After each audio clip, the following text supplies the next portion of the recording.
माननीय सदस्य शाहनवाज साहब, आपके पास में 10 मिनट का वक्त है, अपना भाषण जारी करें। धन्यवाद उपाध्यक्ष महोदय। मैं आज ग्रामीण विकास विभाग, अल्पसंख्यक कल्याण विभाग एवं खाद्य उपभोक्ता संरक्षण विभाग द्वारा पेश किए गए बजट के विरोध में बोलने के लिए खड़ा हुआ हूं। उपाध्यक्ष महोदय, मैं आज जिस समाज की बात करने के लिए खड़ा हुआ हूं, वो पहले की तरह आज भी अपनी बुनियादी सुविधा, अपने बुनियाद को मजबूत करने के लिए तरस रहा है, हाथ फैलाए खड़ा है। सरकार द्वारा बजट पे बजट पेश किया जा रहा है, लेकिन ये दावे साज सज्जा के लिए कागजी सामान के माफिक है। उपाध्यक्ष महोदय, आप आज अल्पसंख्यकों की हालत देख ले तो आपको सही जवाब मिलेगा कि उनकी स्थिति आज भी बहुत दयनीय है। खास तौर पर मैं सीमांचल से आता हूं, जहां अल्पसंख्यकों की आबादी का बड़ा तबका आज भी विकास को, अपनी दैनिक रोजमर्रा की जिंदगी को तरस रहा है। उनके हालात दिन ब दिन बदतर होते जा रहे हैं। बारिश हो तो उनको बाढ़ से जूझना पड़ता है, कटाव से त्रस्त होते हैं, गर्मी हो तो बीमारी से, ना स्वास्थ्य की अच्छी सुविधा है और आखिर में उनको एक ही सहारा बचता है, पलायन। कागज पे विकास की बात होती हुई आ रही है। महोदय, आप सीमांचल जाकर देखेंगे तो आपको वादों और इरादों में कितना जमीन और आसमान का फर्क है, उसका अंदाजा लगेगा। चंद लाइनें से मैं इसकी बात रखता हूं। आंखों को मूंद लेने से खतरा ना जाएगा, वो देखना पड़ेगा जो देखा ना जाएगा। पैमाना भरा चला है मोहब्बत के सब्र का, झूठी तसल्लियों से संभाला ना जाएगा। महोदय, आज मैं जो बात करने जा रहा हूं, मैं आंकड़ों पर सदन का ध्यान बाद में आकृष्ट करूंगा। पहले जो बिहार में लगातार हेट स्पीच दिए जा रहे हैं, उसका प्रभाव हमारे बिहार की अस्मिता और भाईचारे, अमन चैन पे पड़ रहा है। महोदय, हम किसी धर्म के विरोध में बोलकर क्या साबित करना चाहते हैं? हम अपनी आने वाली पीढ़ी जनरेशन को क्या बताना चाहते हैं? इस हिंदुस्तान को आजाद करने में जितना खून हिंदुओं का है, बहा है, उतना ही खून मुसलमानों का भी बहा है। यह हिंदुस्तान गंगा जमुनी तहजीब को एकजुट और मजबूत रहेगा, ना कि फूट डालो राज करो वाली नीति से।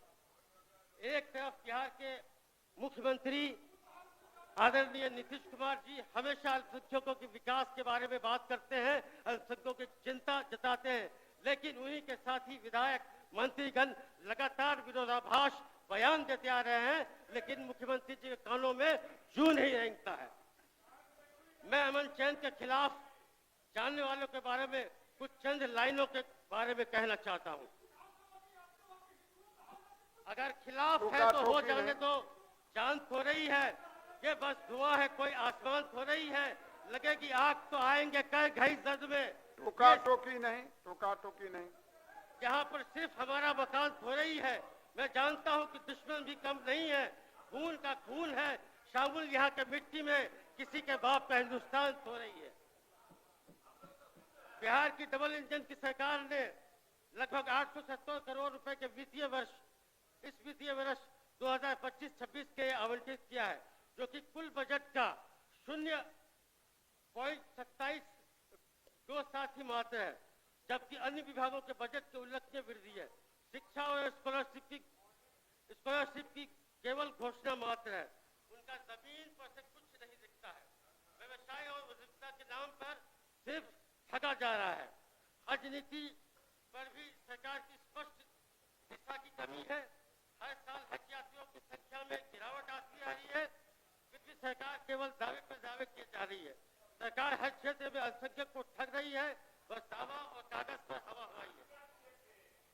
महोदय, मैं सदन का ध्यान आपके माध्यम से आकृष्ट करना चाहता हूँ।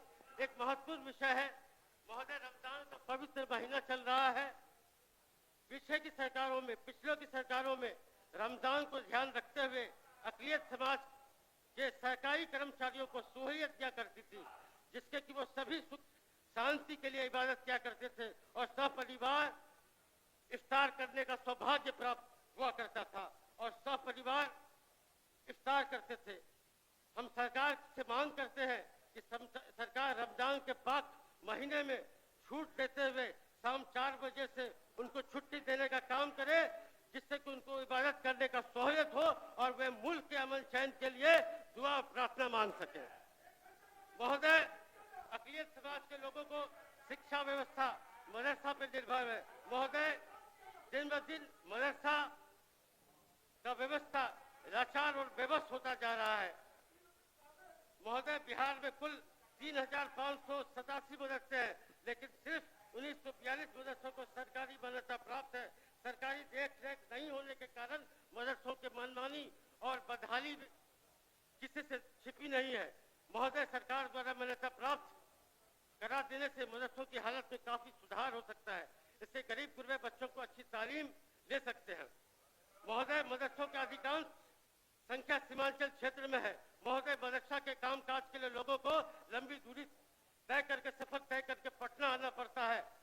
मैं सरकार से मांग करता हूं, सीमांचल में मदरसा बोर्ड का एक कार्यालय खोलने का काम करे।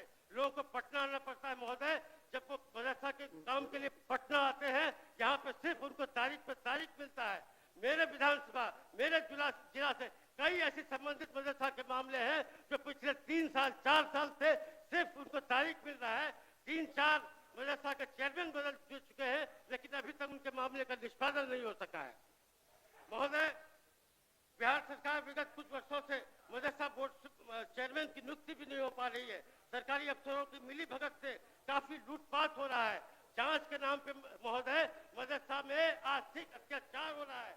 जो लोग जाते हैं मदरसा को जांच के लिए, उन पे मदरसा वालों पे आर्थिक अत्याचार करते हैं। महोदय, गरीबों को तालीम देना ही हम सबका एकमात्र लक्ष्य होना चाहिए। सरकार को मदरसा की बेहतरी के लिए महत्वपूर्ण निर्णय लेने की जरूरत है। मंत्री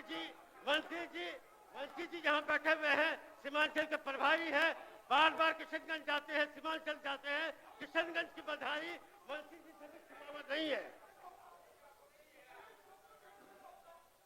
उपाध्यक्ष महोदय, मुख्यमंत्री पिछले वित्तीय वर्ष में मुख्यमंत्री उद्यमी योजना में लगभग लाखों अल्पसंख्यक अभ्यर्थियों ने अनुदान के लिए आवेदन किया था, लेकिन ये काफी शर्म की बात है, सिर्फ 1,000 अल्पसंख्यक अभ्यर्थियों को इसका लाभ प्राप्त हुआ, जो कि साफ साफ ये बोलता है कि इस योजना का लाभ जितना अल्पसंख्यक समाज को मिलना चाहिए वो नहीं मिलता है। इसका पूरा विवरण सरकारी वेबसाइट पर उपलब्ध है।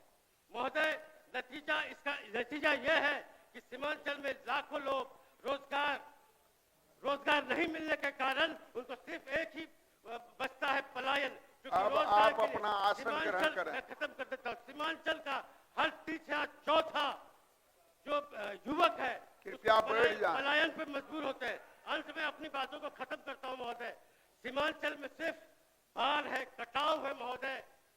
यहाँ तक कि बाढ़ आने के कारण जो गांव कट जाते हैं, हम लोग के बार बार लिखने के बावजूद भी वहाँ पे ग्राम सुरक्षा कार्य नहीं होते हैं। अंत में महोदय